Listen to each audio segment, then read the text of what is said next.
শুরু করছি ক্লাসে টার্গেট কোশ্চেন ব্যাংকের সেট নাম্বার 6-এ গ্রামার অ্যান্ড ভোকাবুলারি এবং রাইটিং স্কিল করব।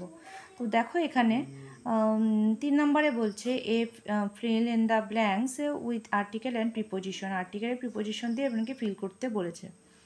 নাম্বার 1 বলছে Tom kill the snake with a stick.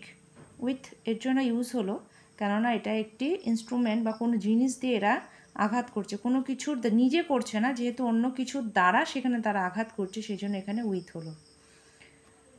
Number 2 she comes dash a rich family, মানে ফ্রম এ রিচ ফ্যামিলি, সে বড় ধনী পরিবার থেকে সে আসছে। Number 3 they found no proof of his guilty. Number 4 হবে I have not seen him since Wednesday, অনেক দিন ধরে সে তাকে দেখছে না, মানে সেই বলছে এখানে যে অনেক বুধবার থেকে সে তাকে দেখছে না, যেহেতু এটা দীর্ঘমেয়াদী হয়ে গেল সেই জন্য এখানে সিন্স ইউজ হয়েছে।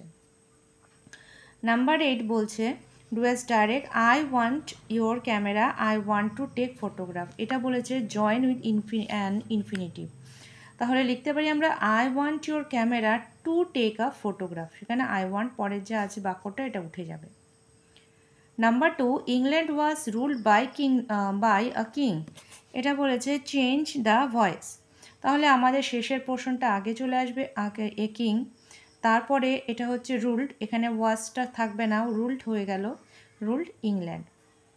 নাম্বার 3 হলো কিং অর্থাৎ said I have never use this magic showed for any personal benefit. আমি আমার ব্যক্তিগত সুবিধার জন্য এই জাদুকর অস্ত্রটি ব্যবহার করব না, কখনোই ব্যবহার করব না। এটা মোডে ন্যারেশন চেঞ্জ করতে বলা হয়েছে, তাহলে আমরা লিখতে পারি the king Arthur said that he, এখানে যেহেতু কিং আর্থার সম্পর্কে বলেছে সেজন্য হি হয়ে গেল, তারপরে এখানে হয়ে যাবে উড, শ্যালের জায়গায় হয়ে যাবে would, never use this magic showed for any personal benefit, পুরো বাক্যটার বসে যাবে।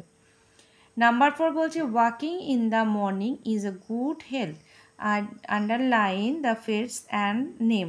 ফেস নেম এটা কোন ফেস এটা লিখতে বলা হয়েছে, তাহলে ওয়াকিং ইন দ্য মর্নিং ঠিক সকালে হাঁটা, এটা হয়ে যাবে এখানে participle face.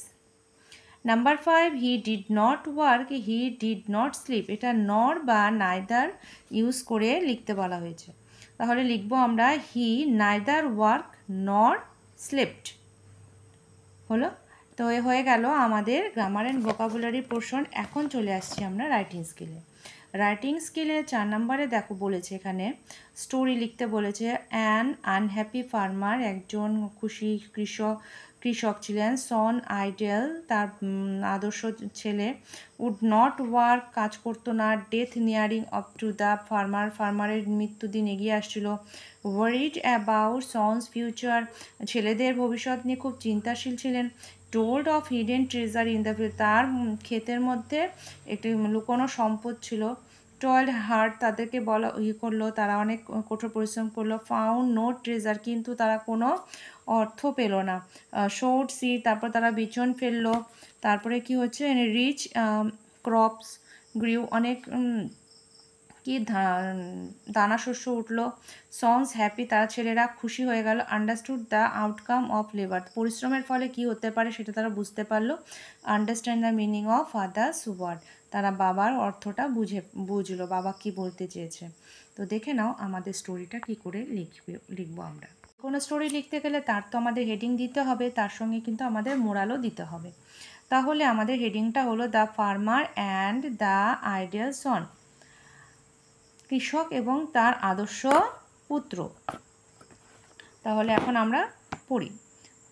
A farmer had two sons, একজন কৃষকের দুটো ছেলে ছিল।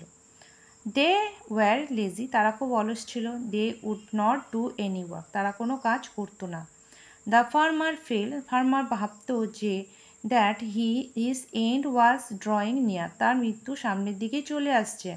হি made a plan to make them work and be active, তিনি একটি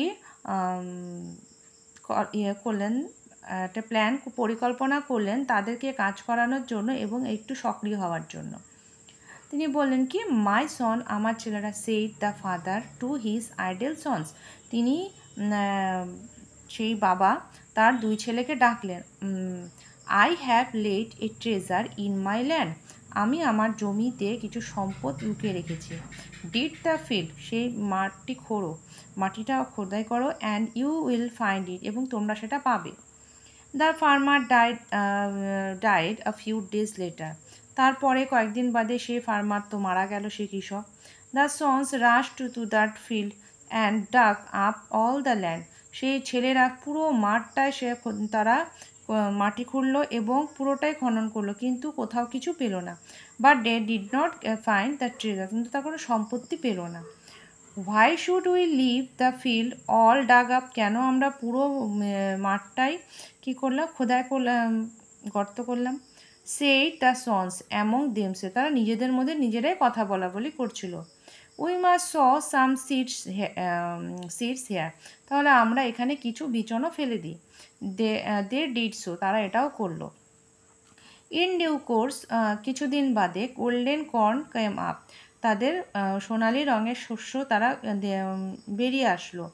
the sons could make out the meaning of treasure of their father, তারা দেখতে সেই তার ছেলেরা could make out the meaning, তারা অর্থটা, তার বাবা যে সম্পত্তির কথা বলেছিল, সম্পদ লুকিয়ে আছে, তার অর্থ তারা বুঝতে পারলো।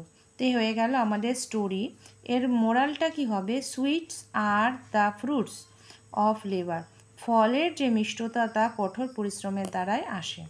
তো হয়ে গেল আমাদের স্টোরি রাইটিং।